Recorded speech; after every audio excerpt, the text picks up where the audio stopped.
नमस्कार।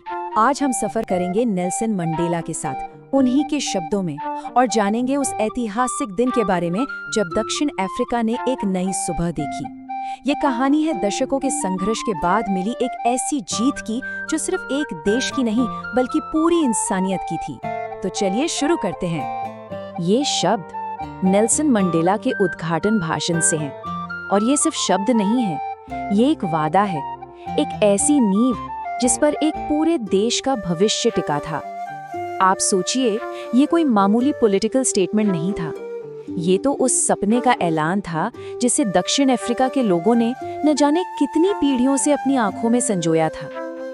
लेकिन उस दिन की चमक को, उस सुबह की रोशनी को सही मायनों में समझने के लिए हमें पहले उस स्याह रात को देखना होगा जो उससे ठीक पहले थी, क्योंकि वही अंधेरा है जो 10 मई 1994 की सुबह को इतना यादगार बना देता है। तो ये अंधेरा था क्या? इसका नाम था रंग भेद या अपार्थाइड, और ये कोई साधारण पॉलिसी नहीं थी।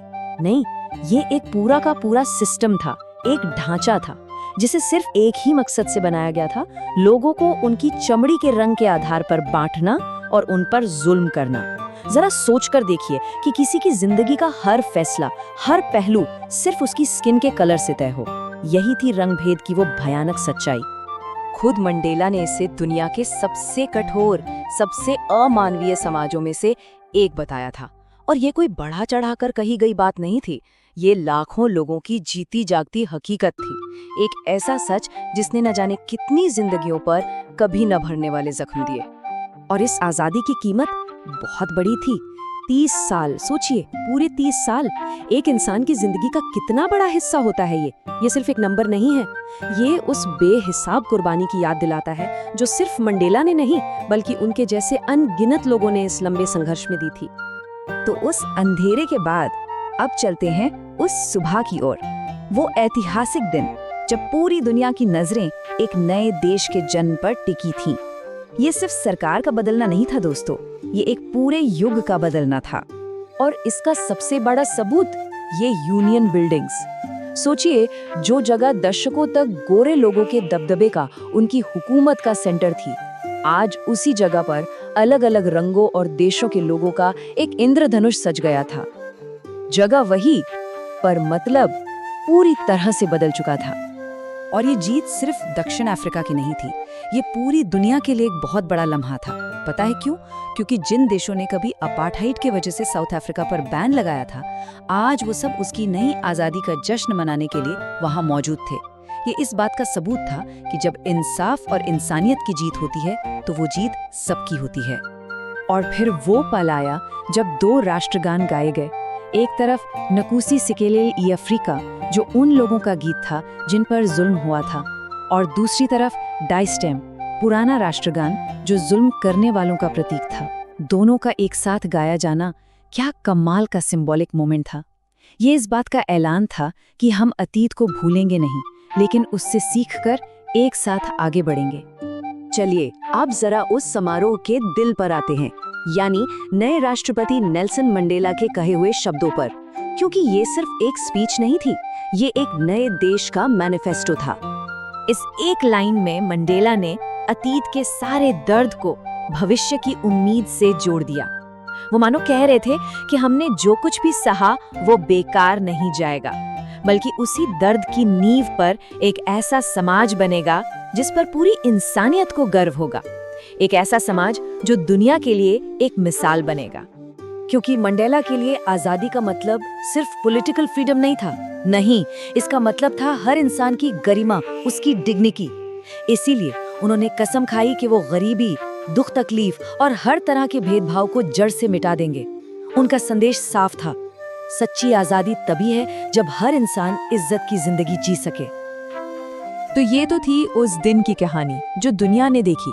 अब जरा मंडेला के निजी ख्यालों में चलते हैं और समझते हैं कि इस मुकाम तक पहुंचने के लिए असल में क्या कीमत चुकानी पड़ी।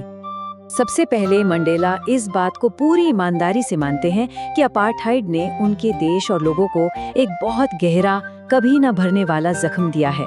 वो जानते थे कि इस जख्म को भरने में शायद पीढ़ियां लग जाएंगी। ये एक बहुत ही सच्ची और ईमानदार बात थी। लेकिन फिर वो एक ऐसी बात कहते हैं जो चौंका देती है। वो कहते हैं कि इस जुल्म का एक अनचाहा असर भी हुआ। इसने ऐसे ऐसे महान चरित्र और असाधारण हिम्मत वाले लीडर्स पैदा किए जिनकी मिसाल मिलनी मुश्किल है। मतलब जैसे लोहा आग में तपकर ही फौलाद बनता है, वैसे ही उस जुल्म की आग ने इन महान हस्तियों को गढ़ा था। और यहीं से निकलती है मंडेला के साहस यानी करेज की परिभाषा। ये कोई किताबी ज्ञान नहीं था, ये उन्होंने अपने साथियों को देखकर सीखा था। उनके लिए साहस का मतलब डर का ना होना नहीं था, बल्कि डर पर जीत पाना था। बहादुर वो नहीं जिसे डर नहीं लगता, बहादुर वो है जो डर लगने के बावजूद उस पर काबू पा लेता है। और ये समझना भी बड़ा दिलचस्प है कि आज़ादी का मतलब खुद मंडेला के लिए कैसे बदला। बचपन में आज़ादी का मतलब था बस खेतों में दौड़ना, फिर जब वो जवान हुए तो आज़ादी का मतलब हुआ अपनी मर्जी से घूमना फिरना, अपनी पसंद का काम करना। लेकिन असल समझ तो उन्हें तब आई जब उन्हें महसूस हुआ कि सच्ची आज़ादी तब है जब उनके सभी लोग आज़ाद हों। उनकी अपनी आज़ादी की भूख अब पूरे समाज की आज़ादी की भूख बन चुकी थी। और अब हम आते हैं मंडेला के शायद सबसे गहरे और सबसे मुश्किल विचार पर, एक ऐसा विचार जो आज़ादी के मतलब को ही बदल देता है। वो कहते हैं, मैं जानता था कि जुल्म करने वाले को भी ठीक उसी तरह आज़ाद कराने की ज़रूरत है जैसे जुल्म सहने वाले को। अब ये बात सुनने में कितनी अजीब लगती है ना? हम सब बदला लेने के बारे में सोचते हैं, लेकिन मंडेला का मानना था कि असली आज़ादी तब तक अधूरी है जब तक जुल्म करने वाला भी अपनी नफरत की कैद से आज़ाद न हो जाए। इसे ऐसे समझिए, एक जुल्म पर टिके सिस्टम में असल में दो तरह के कैदी होते हैं। एक वो जिस पर जुल्म हो रहा है, जो अपनी इंसानियत से महरूम है, और दूसरा वो जो जुल्म कर रहा है, वो नफरत और छोटी सोच की सलाहों के पीछे कैद है। और देखा जाए तो वो भी अपनी इंसानियत खो चुका है।